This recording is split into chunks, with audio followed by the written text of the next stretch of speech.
Chapter 58. Colin had been reasonably sure on their first outing that Venorexa was deliberately flying with unnecessary roughness in an attempt to discomfit him. With Vedarelshi, it was harder to tell. She did indeed go bounding down the tunnel entry at a needlessly vertical gum-bowling gait like a puppy, then plunged over the edge of the landing and sent them both plummeting straight for the forest floor below them, wings folded to her sides. It was terrifying, and it was what she would reasonably do if she were trying to give him a hard time. But then again, it was also believable that this was just how she took off. It was Vedarelshi. In fact, after his conversations about her with Tiavathyris, Colin was coming around to the realization that she was probably savvy enough to have deliberately cultivated that impression for the exact purpose of creating this ambiguity. That was worth pondering. Another time, when they weren't plunging nose first at the ground, her wings snapped outward at what was undoubtedly the last possible second, and their fall angled rapidly into a glide. The burned, skeletal tops of trees cracked under the impact of her scales as Vedarelshi swooped right through what had been the forest crown, and then upward, the abruptness of the maneuver leaving Colin feeling as if he'd left his stomach back there somewhere. The exhilaration was indescribable. He let out a long, ululating whoop of his own, spreading both arms skyward as if he could help her glide as Vedarelshi beat her wings to regain altitude. "Having fun back there?" she asked, turning her head to grin at him. "Hells yes." Colin slapped her scales with both palms, grinning just as broadly. "We didn't have one of these back at the library." She laughed gleefully, and flowed into a series of wide, deep banks, swooping and tacking back and forth over Dragonvale just because she could. Colin cheered, holding himself in place purely through his divine link to the dragon under him as he brandished both fists in exuberation. Far above them, Venomex was patiently circling like a vulture. Seen from a distance, the pattern of his two-tone scales was obscured, making him look a uniform deep red, still unlikely to be mistaken for his sire's vivid crimson, to say nothing of the difference in their sizes. All around them spread a vista which had seen better days. A bit less than half of Dragonvale was still verdant, thanks to the timely rainstorm about which Colin had dutifully not asked or even alluded to in Amar Alafin's presence. After a week, the green of moss and weeds had begun to reappear among the black. More of the trees still stood than had fallen, and though they'd been charred, quite a few had begun to put out pale green leaves again. What was most striking to Colin was what had been hiding under the canopy, now revealed by the fire. The ruins were too small in overall scale to have been a city, but too large in their individual structures to have suited a town or village. Nothing remained now but foundations and the shapes of the thickest walls, but that much was apparent from the air. Perhaps it had been a fortress, or some noble summer palace? A temple complex, maybe, or even a university. Institutions of learning were more often found within cities, but some, like mountain-top observatories, were sometimes built near important sites of study, such as the enormous Timekeeper ruins occupying one of the nearby mountain tops and the valley behind. All this had been built in the days of the Valerold Empire, who had assuredly known what was there before Atraximos had made it his den. Colin couldn't not be intellectually curious, but he knew just enough about archaeology to know that the likes of him had no business blundering about in ancient ruins without expert supervision. "All right, fun's fun, but we're on a mission," Vedarelshi said after several more gratuitous swoops. "I'll take you out flying some other time, Pants. Let's get back on track." Finally, Venomex grumbled, gliding down to their level. "If it helps you, Roshi, if we stay on task you'll soon have a whole bunch of witless mortals to show off for." "That's right, Max, you just keep up that attitude. You'll make friends in no time." "Why would I want to, hey?" Vedarelshi beat her wings and shot ahead, rapidly climbing until she crested one of the ridges surrounding Dragonvale. Up ahead of them loomed even more towering mountains. Continuing to pump her wings, she was putting on both speed and altitude, clearly aiming to pass over the peaks. "Wrong direction," Venomex shouted, catching up with clear effort. "The desert is south, you blind albatross." "Weren't you listening to me?" there's a right way and a wrong way to approach a god. Trust me, we need to make a little stop first. It wasn't just the next peak she passed over, but the next beyond, and still the next. By the time the land suddenly opened up before them, they had risen to such a height that not only the mountain peaks but the great plateau which spread suddenly below were dusted in white, and Colin had to clench his jaw lest the combination of chattering teeth and dragon flight imperil his tongue. "You seem like a guy who's read a few maps," she called over her shoulder, "so I assume you know the cliffs all along the coast are why the Vervels have no eastern seaports except Ostenpus. Most of the eastern highlands aren't inhabited, and for once that's not our father's fault. This is old country, big enough fauna to support dragons, but also a lot of outright monsters, and a bunch of weird magic left over from who knows what. Even the Valeri at their height only kept a few outposts up here. Nowadays, the only mortals to ever clamber up here are adventurers sent on monster culls." "It's pretty scenic," Colin stammered. "Oh, shit." She looked back at him in alarm. "Sorry, Pants. I'm not used to thinking about passengers."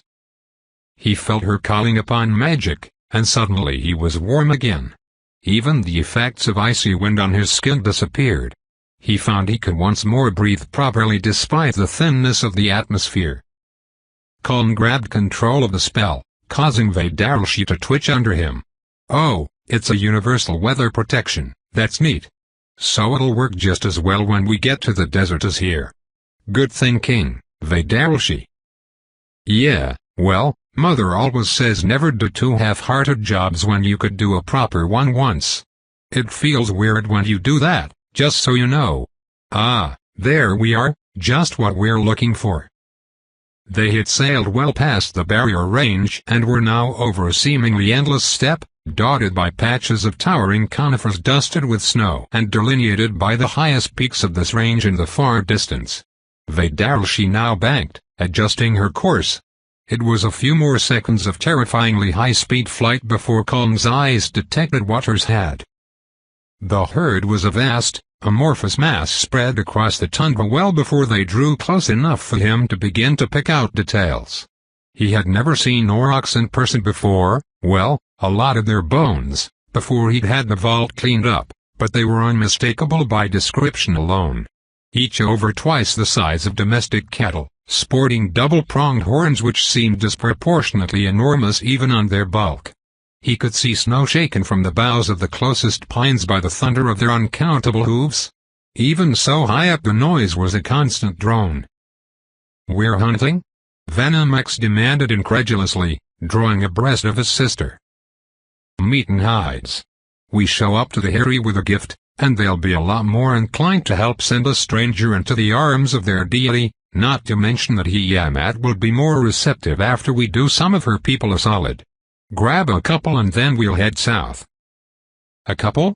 Venomex exclaimed. "Each." "You're not serious. Make yourself useful if you're gonna tag along. You're the one who wanted to come." "I don't, that was his idea." "Sure, Max," she chuckled, then folded her wings and plummeted into another dive. It happened with terrifying speed.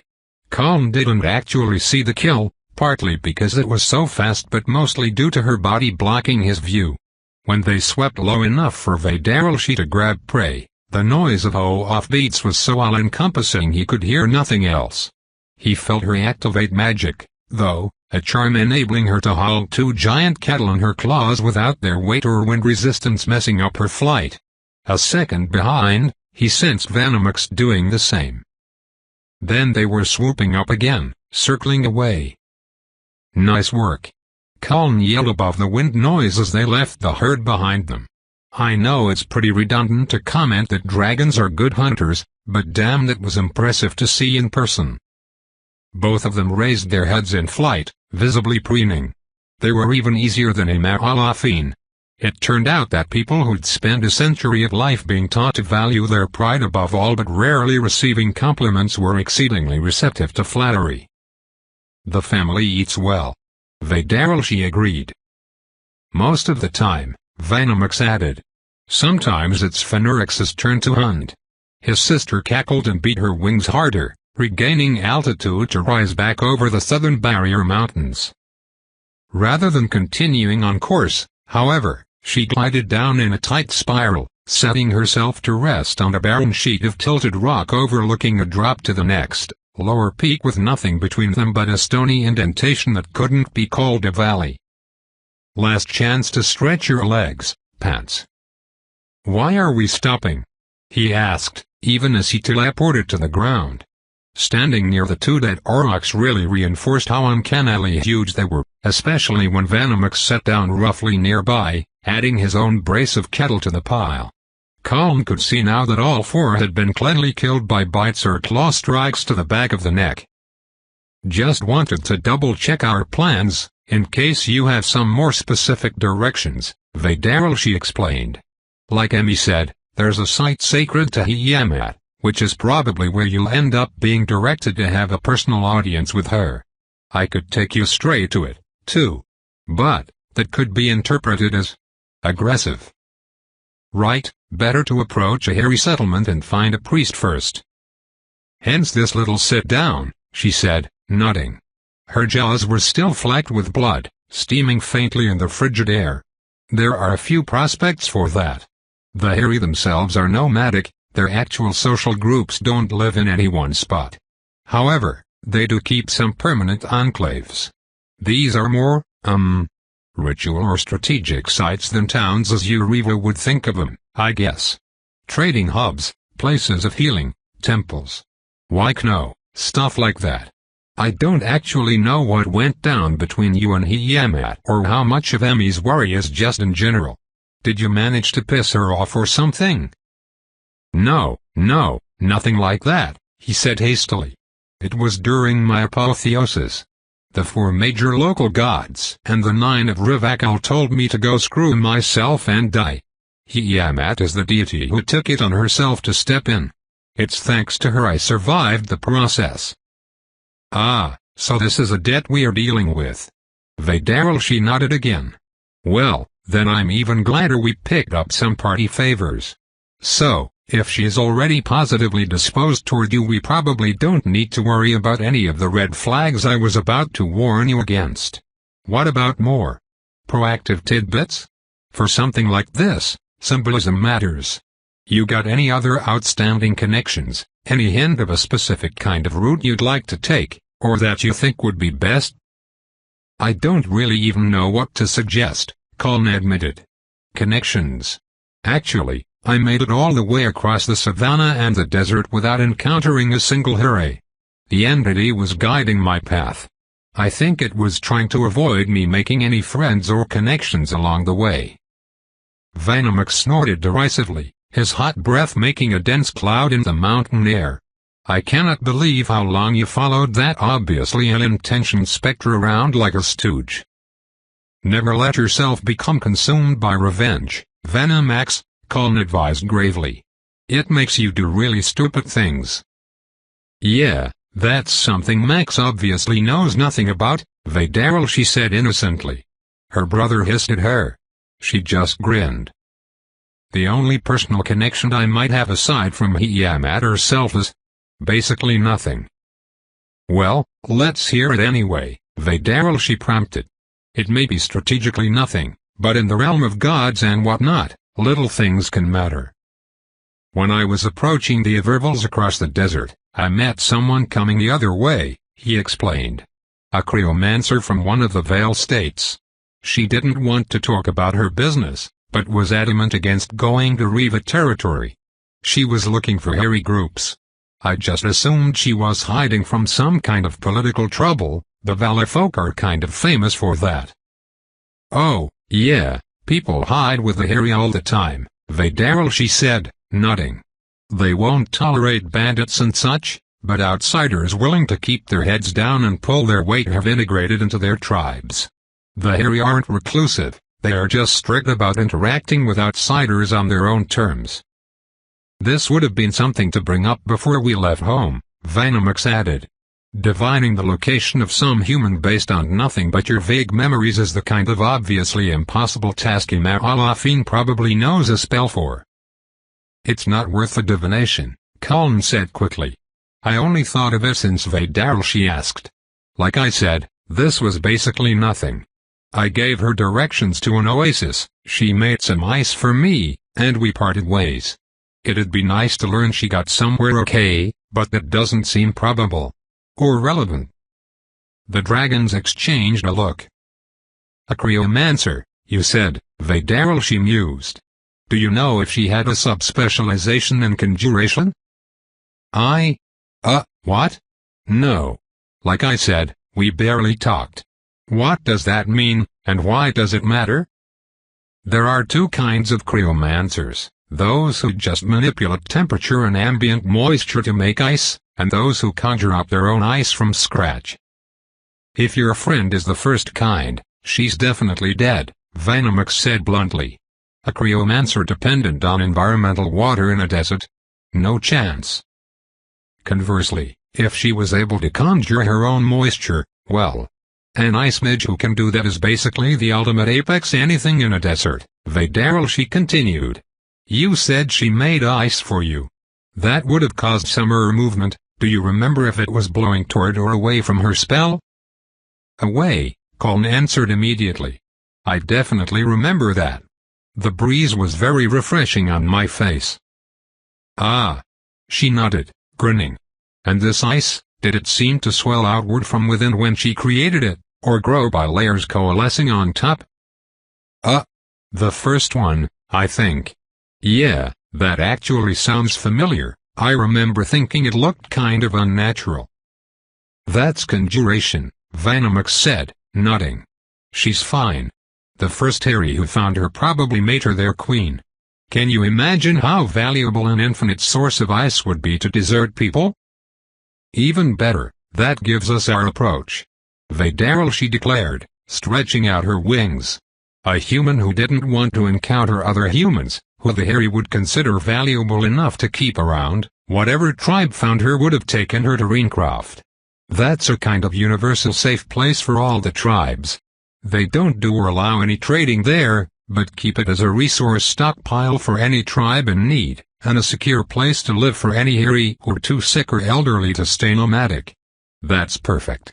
There will definitely be priests there, and it's exactly where they'll be most grateful to get presents like this. Good job, Pants. Glad I could help, he said, still somewhat bemused. Vanamax snorted and shook his head. Reencroft proved to be an interesting geological feature the Harry had exploited. Far to the northwest from the relatively gentle savanna, where the sandy desert gradually rose in a series of increasingly rocky hills to eventually become the mountains to the north, a cliff wall rose from a relatively flat expanse of sandy badlands.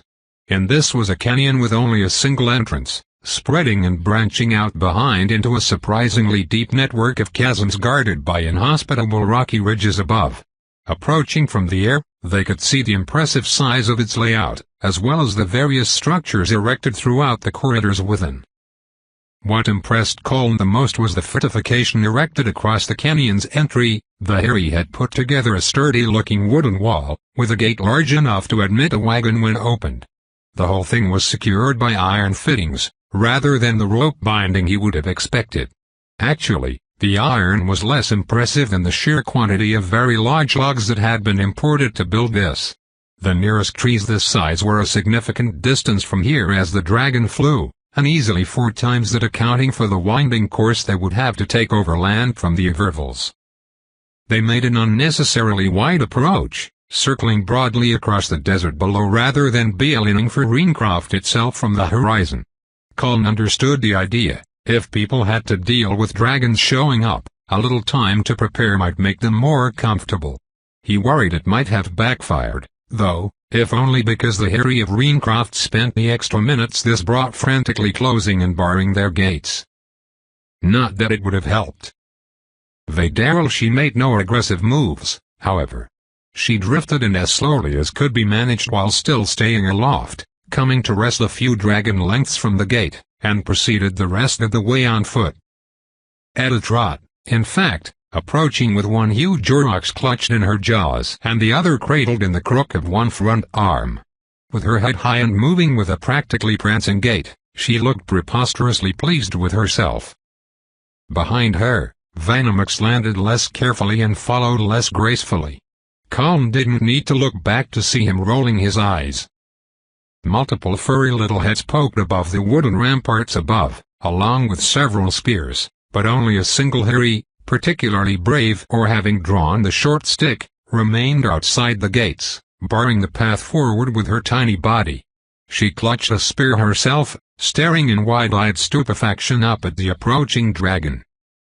Colin had never actually seen a hairy in person before.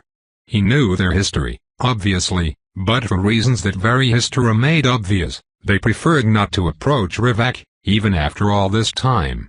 He had heard of the odd individual venturing to Rivkabit for one reason or another, but he'd never encountered one of those few, and the tribes themselves stayed well clear. So he recognized the description, right down to why some scholars insisted they were so-called true therianthropes, being clearly not just humans mixed with some animal species, most of which had been created long ago by some god or wizard or some such. The hairy before them now was about half human height, which he'd read was average, and covered in tawny fur with white highlights. She had a long, pointed muzzle like a fox or rat, with huge floppy ears draped halfway down her back, and powerful jittigrade legs that made them famously excellent jumpers. Her prehensile tail was longer by half than her entire height from paws to ears, growing increasingly fluffy along its length until it ended in a bushy floof greater in diameter than her chest. She trotted up and spat down the aurochs right in front of the hairy guard, followed by her other one. "Hi there. Do you like beef?" The guard, impressively, stood her ground, staring wide-eyed at the aurochs and then up at the dragon. And then at the other dragon, as Venomox stomped irritably up alongside his sister and added his bounty to the pile. "Ah, sorry, it's been a while, she said, grimacing. "Ahem. I bring gifts for the croft, to be used where they are needed most. I ask nothing but shelter and the fire for a night." The hairy guard squinted incredulously, leaning forward. "The dragon blinked twice, then stepped forward and lowered her head, bending her sinuous neck down over the pile of aurochs to bring her face right up against the tiny woman's. Continuing to impress with her backbone, the guard didn't retreat, though she lowered her spear to a position that wouldn't be taken for aggressive. And then blinked as her fur was ruffled by she sniffing her. I'm positive we haven't met before. Seems like I would have remembered you." "Ah." The guard let out an incredulous little bark of laughter. "Not me, no. But believe me, we remember the friendly green dragon. That is not something the tribes would likely forget. You were a friend, for a few years, and then stopped coming." "Interesting," she spoke with a thick accent in a dialect Colin had never heard, but it seemed they hadn't found reason to shed the imperial language. "Ah. Yeah. Sorry about that." She raised her head again, frowning. "My father found out, and you know him. No fun allowed, or everybody dies. On fire." "Yeah, that was what most people assumed happened. The Valley folk traders said you were still around, hunting in the mountains." "Huh. I was not expecting to get confirmation of that when I woke up this morning." About your father?" "Don't worry, things have changed," she assured her with a grin. "I would not have come back if it would pose a danger. This is my brother Venomox. I apologize in advance for whatever he doesn't or says, and assure you it's because he has no social skills, not because he means any harm. He's not going to eat anyone." "Ugh," Venomox protested, curling his lip. "For what possible reason would anyone eat one of these? Absolutely tiny and at least 50% hair by volume." "Case in point, she said merrily. "And this is my friend Colin. He's quite nice, just keeps strange company." "I think that's the best summation of myself I've ever heard," said Colin, leaning to one side to wave at the nonplussed guard from around the dragon's neck.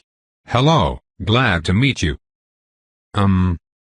Before the guard had to come up with a proper response, the gate behind her creaked, beginning to swing ponderously outward. The very second it had opened enough for Harry to squeeze through, one did. This one's fur was pure white. Her shoulders were noticeably stooped, and she walked with a slight limp and the aid of a staff taller than she was. Even the fur of her tail seemed somewhat patchy and less than fluffy. Despite her obvious difficulty moving, however, she practically scampered forward, followed hastily by two younger women.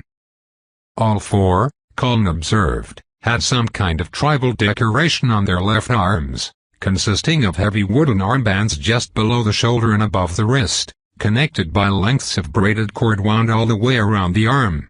He assumed it had to be ceremonial in purpose. That wouldn't make much sense as armor. The hairy elder limped as fast as she could, which was notably faster than a human in similar condition could have managed, circumnavigating the pile of dead cattle until she had drawn close enough that Vedalshi had to bend her neck to keep her in view. Raising one hand as if reaching for Vedalshi's face, the old woman gazed up at her through narrowed eyes for a moment, and then finally a grin spread across her muzzle. Her sharp teeth were ivory-colored with age, but looked strong. Her voice, likewise, was not weak despite the rasp of long years. "Baba Washi." Vedalshi blinked, then narrowed her own eyes.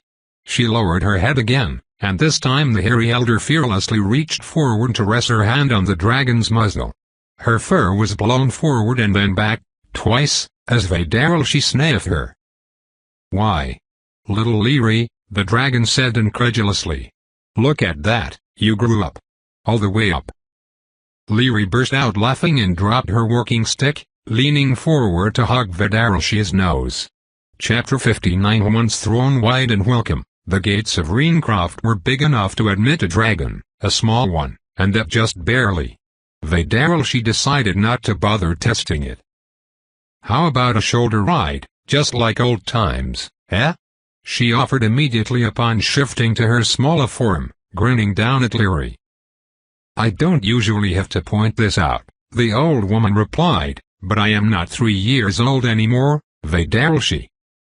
"Oh, PSH, you're barely any bigger. Not from my perspective, anyway. Come on, it's no trouble. You don't seem to move around as easily as back then. I remember it being hard to make you sit still." "Oi, away with you," Leary scolded, batting Vedalshi's outstretched claw away with her staff. "People respect me around here. You can't give the Crofts elder a piggyback ride, I have a reputation to consider." "Well, if there's one thing a dragon respects, it's pride," Vedalshi conceded. "Come on, Max, stop being so prissy. You'll fit easily if you change." Vanamax had been dubiously inspecting the wooden gates from up close, so far having put nothing through them save his head. It looked like that was going to be a little tight around the shoulders, but now stopped and hissed at her. Immediately every one of the hairy who had just crept uncertainly forward scattered in a panic, diving through doorways and behind obstructions. The only exception was Leary, who either felt more secure in Vedalshi's shadow or was just too old to be as easily intimidated. Turning, the elder planted her staff in on the packed sand of the path and smiled up at him. "Max, was it?" He immediately thrust his head forward aggressively, snarling. "Whoa, whoa." Before Vedalshi could react, Colin teleported between them, placing one hand against Vanamax's nose to push him back. "Easy there. She obviously didn't mean anything by it, let's not overreact. A dragon's name is a big deal," he added, shifting to address Leary. "His name is Vanamax. Shortening it or giving them a nickname is a great intimacy, not lightly offered. His sister can do that, not the rest of us." "Ah." Leary thumped her staff down once and shifted slightly forward. It looked like she was attempting to bow, with a spine that wouldn't bend quite that far anymore. "Please accept an old woman's humble apologies, Vanamax. You are a most honored guest, a generous traveler and kin to a friend we had thought long lost. You are more than welcome in this place of rest and healing. It goes without saying that nothing here could be a threat to you even if we wished, but our hospitality would spare you even discourtesy if we can. Please, be welcomed by our fires.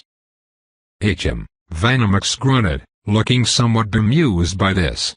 He started to rear up, bumped his head on the gate, and hunched back down, wincing. Oh, by the stars, he is adorable, a hairy woman hiding behind a huge basket near Colin whispered. You are an abject howling maniac, her nearby friend said matter-of-factly. All right, if you're gonna be stubborn, you can carry the cows, Vadaril she pronounced. Come on, Leary, let's go. Where would you like those put down, exactly? Now, that's an interesting dilemma, Leary said, peering critically around at the croft, where the surrounding hairy were just beginning to nervously poke their heads out again. We're well set up to handle the community's typical needs, but in the desert game that size doesn't exactly, well, exist. Clearly it'll have to end up in the kitchens and storehouses, and conveniently those are next to each other. Less conveniently, I don't think even one of those beasts would fit through any of the entrances. Glancing casually around while she ruminated aloud, Colin was drinking in all the details he could, now that Vanamax was holding still and the hairy had begun peeking out again. Of the 20 or so individuals lurking in the vicinity a circumspect distance from the dragons, he was pretty sure all were women.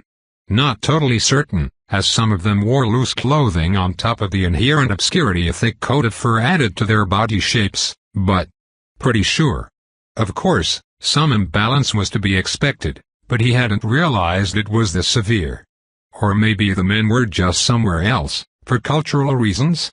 He also noticed that close to half of the women present seemed to be elders like Leary, but based on Vadarlshi's comments that probably had to do with Reencroft's purpose as a settlement.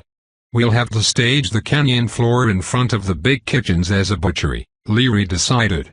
Woof, that'll be a pain in the tail, but it'll all be worth it once everything's done.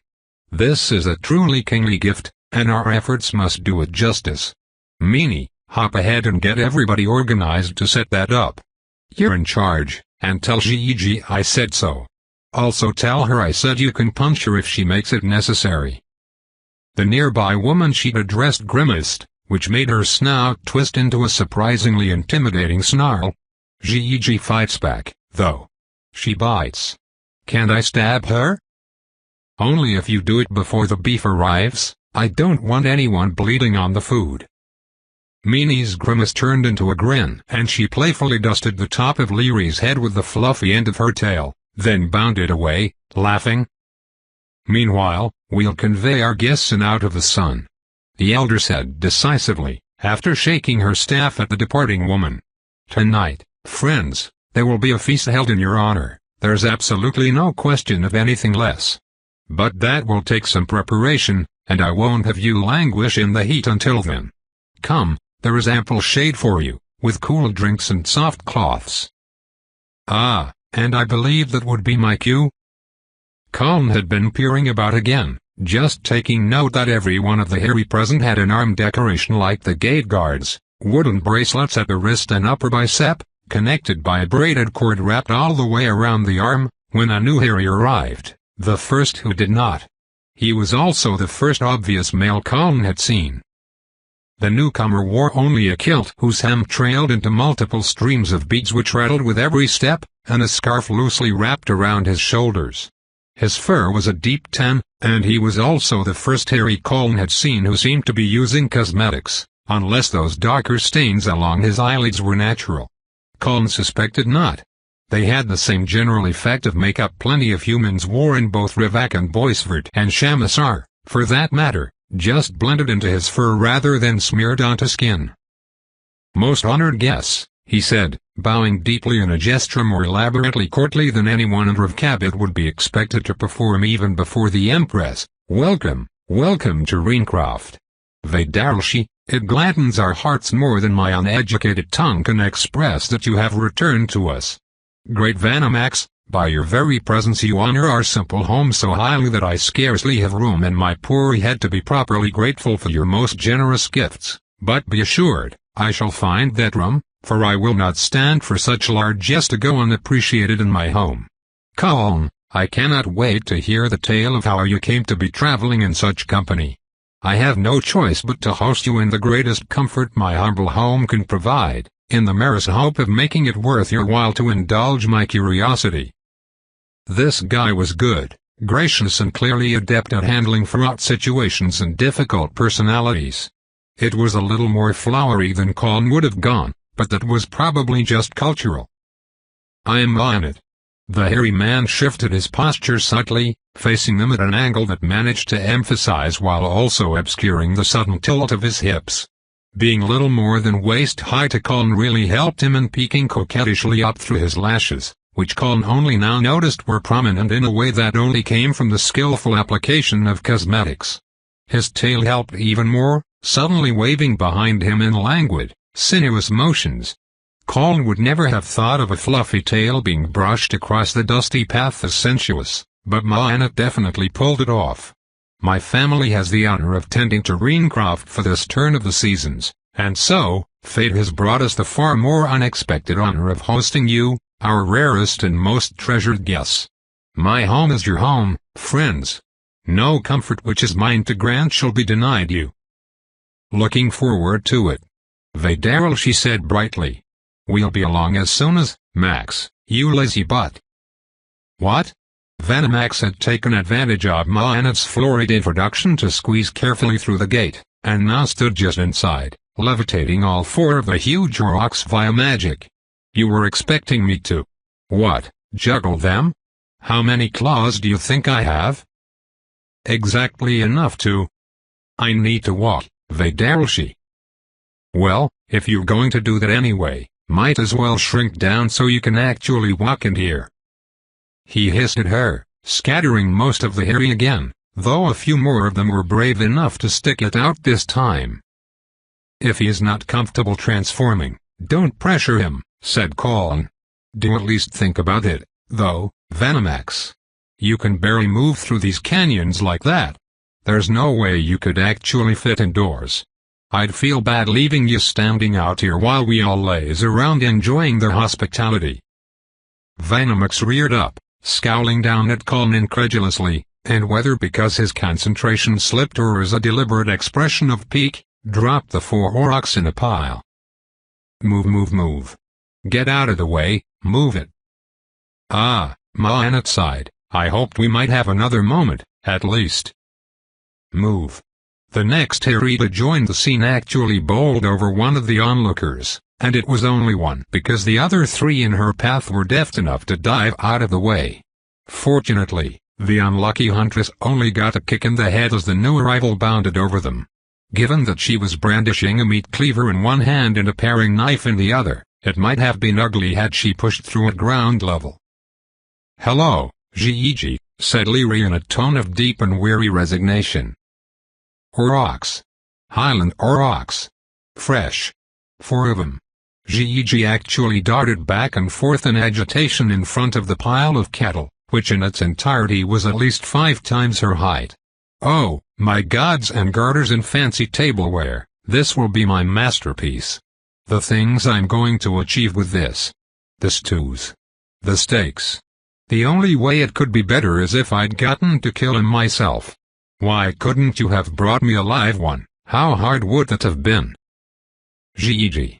Leary barked.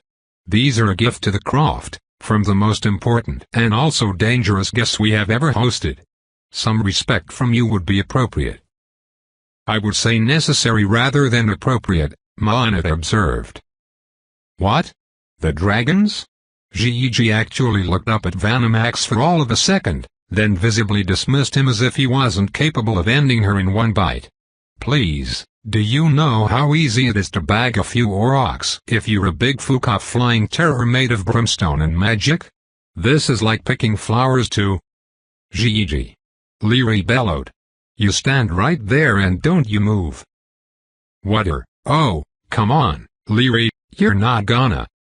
And yet, she did stay obediently in place while the old woman hefted her working stick overhead in both hands, and brought it down atop Gigi's head right between the ears.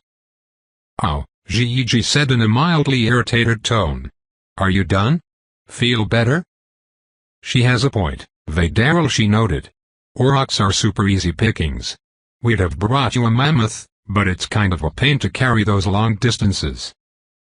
Most honored and esteemed Vadaril, Ma'anet intoned, I humbly beg you not to encourage our cook. Gigi, the virtue of hospitality is universally held by every civilized culture anywhere, but among the Hiri it is paramount. There is no higher virtue than to offer shelter to a fellow traveler, or gifts to those who grant you respite from the desert. And this croft is held in trust by and for all our people who need it, the domain of no one tribe, nor the esteem of its caretakers. You are managing to disgrace our entire people. Gigi gave him a sour look, then turned to face Vadaril and Vanamax, and finally heaved a disgruntled sigh. All right, fine. Even though I know exactly how much effort you expended to get this, which is to say, none, and what its value is to you, which is to say, also none, it is nonetheless an enormously generous gift to us. I thank you from the bottom of my heart for this kindness and the opportunity. She bowed to them, bending horizontally at the waist. It was a style of gesture that didn't seem to fit with any of what Ma'anet had been doing. In fact, now that Colin looked, Gigi seemed to be a bit of an outsider here.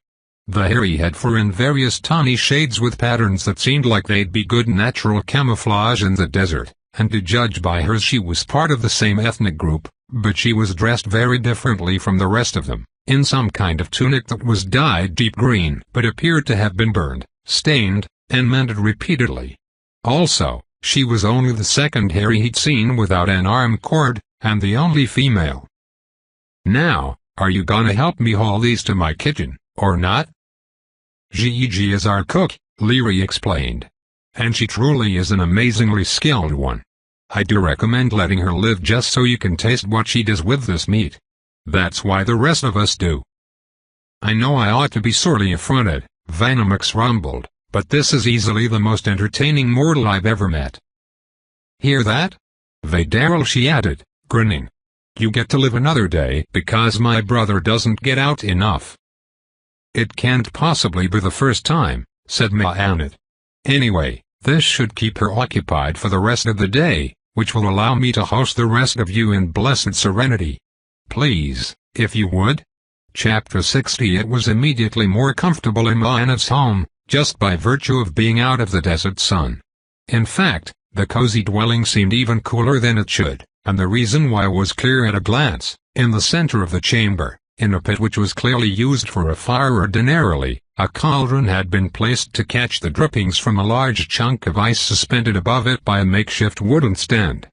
It screamed of magic, being cold enough to produce visible mist, and melting far more slowly than looked natural. PSSD? Vadaril, she leaned down to murmur in Colin's ear. Something tells me we've found your buddy. He nodded, taking in the rest of the view. Very fortunately this was a natural cavern, not something the Hiri had carved out for their own use. There was sufficient headroom for not only himself, but the dragons. Well, dragons singular, since Vanamax had still refused to change forms and come inside. The floor was flat and appeared to be packed sand, what could be seen of it between the carpets and hides layered everywhere except immediately around the fire pit. Most of the furniture was just pillows, but around the edges of the room were decorative stands holding statues. Though carved of mismatched kinds of wood and stone, each was the same in shape, a fox sitting upright, holding its forepaws in a cup gesture, in which had been placed candles, shiny rocks, or flowers. I welcome you most warmly to my home, honored guests, Ma'anet declaimed, bowing deeply to them. Though it is doubtless humble indeed compared to your own, I hope I may provide you some measure of comfort. The other Hiri present assembled themselves in a row behind him, also bowing, 4 women closer to Ma'anet in age than the elders, one visibly pregnant. Well, the adult Hiri did. There were at least half a dozen children lurking just beyond the room, and that was as close to a head count as Colin could manage because the heads in question kept poking out from behind curtains hung over tunnel entrances and then vanishing again. Oh, this is beautiful, he said, deliberately not masking his fascination. Granted, it was more because he was intrigued to learn about a new culture than due to being impressed by the furnishings, but to judge by the answering smiles, Colin's enthusiasm was appreciated. It's so lavishly cozy. You know, I've never been in a position to really decorate my own living space until very recently, and I've been kind of floundering. If you don't mind, I think I may have to steal some of your ideas. Nothing can be stolen which is offered freely, friend, Ma Annette replied with a broad smile. Please, come in. Sit, be comfortable. Anywhere you like. We'll bring out something to refresh you right away. If I might make a suggestion, perching by the fire pit will put you at a perfect temperature for hot tea, which I recommend. My niece's brew is peerless. But out toward the walls, it's warm enough for chilled water with cactus pear, if you prefer to banish the heat that way. How clever, said Colin, stepping toward the center. Actually, if you can believe it, we were just up in the Highland Steppes, so I hadn't even been in the desert long enough to get overheated. I can hardly but believe it, Ma Annette said, grinning. I do know where aurochs come from, after all, and about how fast dragons can fly. As if his movement deeper into the room was a signal, suddenly the curtains fluttered wide and the entire passel of hairy children scurried into the room, right past him. No sooner had Colin turned to greet the little ones with a smile than they'd left him behind, gathering in a semicircle around Vedalshi. Are you really a dragon? The tallest demanded with open skepticism. Colin could not help noticing all four women froze in place, turning to stare in unison, their tails suddenly extending straight behind them and visibly bristling. What? Grinning, Vedalshi leaned forward toward the kids, claws on her knees. Don't I look like a dragon? I thought you'd be bigger. Dragons are huge, added another child, raising both her hands overhead and hopping once to demonstrate her genus. For such a tiny thing, those legs gave her a remarkable vertical hop. Bigger than a caravan. Well, there's a great dragon secret about that. Vedalshi winked and leaned forward further, lowering her voice. See, you don't have to be huge to get a view from up high. Not when you can flee.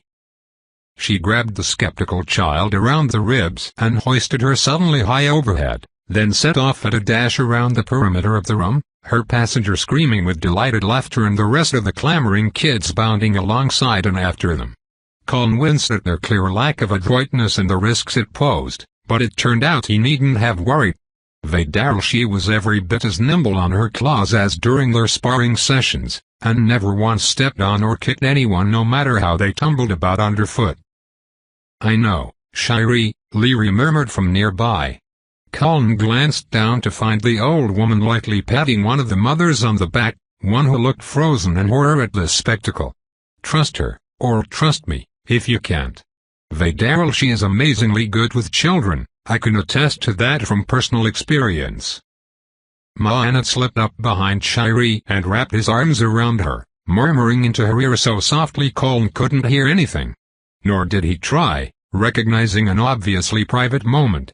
Instead, he turned back to watch Vedalshi as she switched out passengers and embarked on a ceiling-high tour of the room with the next child. Hey, be careful!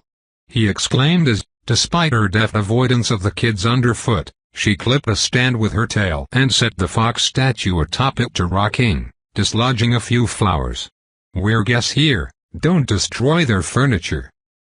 Oh, you needn't worry much about that, Ma Annette assured him, still gently rocking Shiri in his arms as she gradually untensed, watching the dragon playing with the children.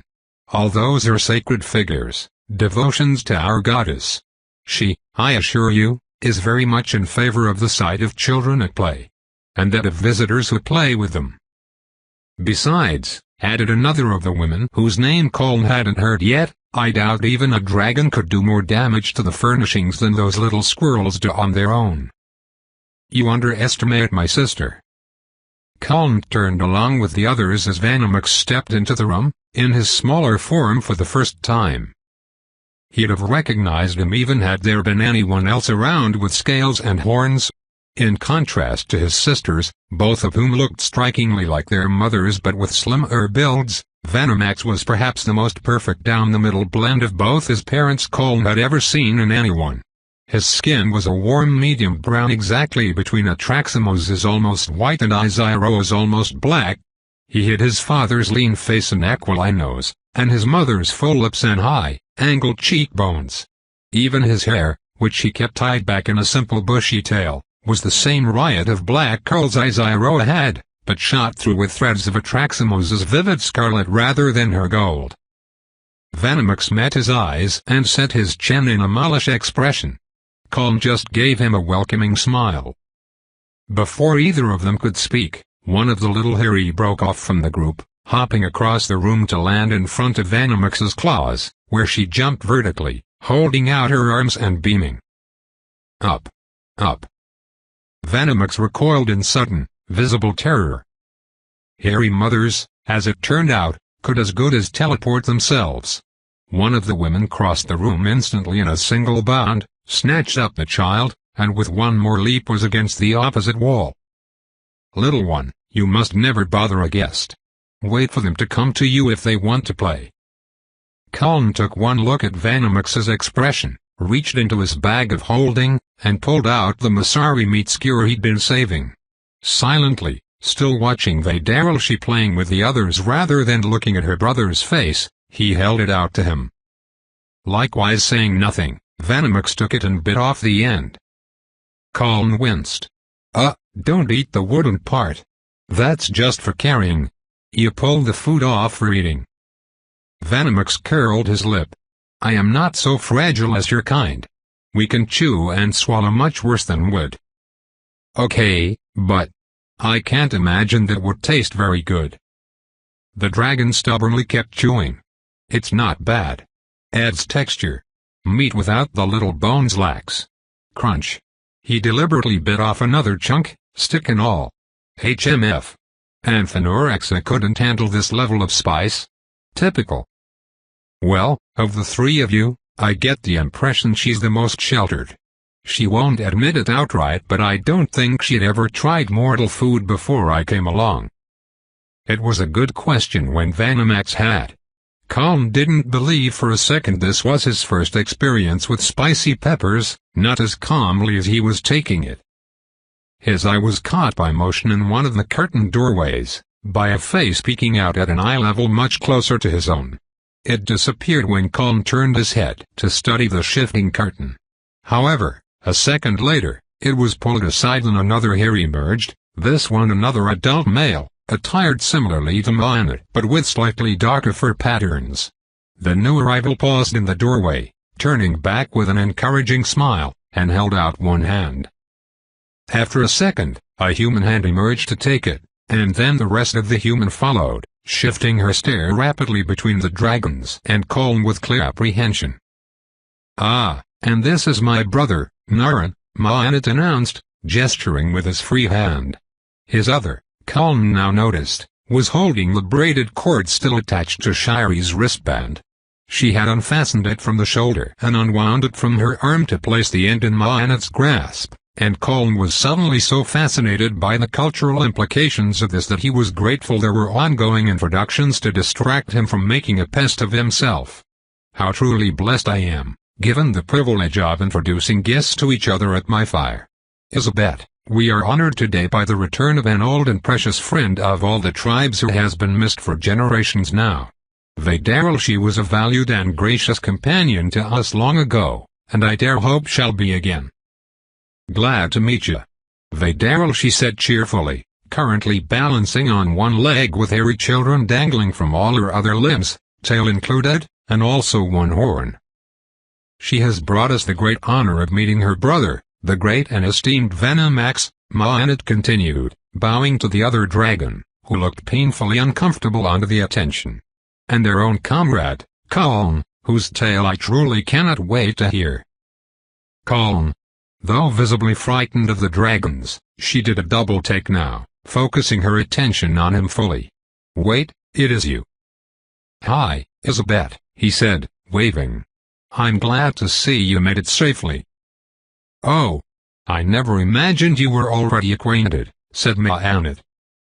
That's why we came here in particular, Vedaralshi replied, tossing two madly giggling little Harry gently with both claws. That is, Colin needed to meet with the leaders of the Harry. There were several places I thought of looking, but he was concerned about the ice mage he met a while back, and I figured Greencroft is where she'd most likely have ended up, so this is where we came. I hope that's all right, Colin added. I got the impression you were rather firmly minding your own business, and we've no intention of prying into it. It's just a relief to learn you got out of the desert all right. She came out rather better than all right, Naren commented with a faint smile. Isabet blushed, which looked borderline luminous with her fair complexion. She was so blonde her hair verged on white. Well. I appreciate your concern, I suppose.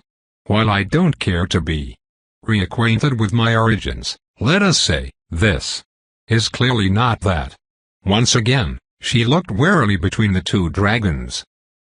Between Vedaralshi's rambunctious impromptu childcare and Vanamuk's managing to look awkwardly clumsy in his two-legged form even while standing completely still, they had probably never looked less threatening. Still, she was Valafolk, and they were not only dragons, but specific dragons she probably knew, by reputation if nothing else. Colin could scarcely imagine how terrifying it must be to find herself suddenly under a roof with them, or how strange it must be to see them like this in particular. His own culture had no comparable all-consuming horror. Oh! Leary had limped forward, leaning on her staff, and now looked contemplatively up at Colin. All the Harry were, he now saw, save two of the women of the household, who were watching Vedaralshi and their kids like hawks. Two dragons come to visit us bearing gifts, and apparently it's at the instigation of their human tag-along? That development I did not expect. Elder Leary, no one welcome to our fire as a tag-along, Maanit said with gentle reproof. Your pardon, friends. I don't know about you, but I for one am eagerly looking forward to being old enough that I can just say whatever I like and nobody dares call me down. You're on a path to not getting there if you keep sassing me, young man, Leary threatened, brandishing her staff at him. He winked. And I am all the more eager to hear more, now. Please, sit. Be comfortable. Permit us to display our hospitality, and you will find us eager listeners indeed. Isabet looked like she was seriously considering slipping backward through the curtains, but Naren gently nudged her forward with a hand at the small of her back. He had to reach up to do it, but she grimaced and stepped forward, as warily as if expecting to be devoured if she put one foot wrong. It occurred to Colin, belatedly, that maybe coming here in particular hadn't been the best plan. Well, nothing for it now but to put on his best face. So, all these idols you have are quite interesting, he said in his most disarming voice, seating himself cross-legged amid the cushions while one of the ladies of the house brought forth earthen cups and a steaming pot of fragrant herbal tea. And as good a starting point as any. Concerning Hiamat, Tobe continued,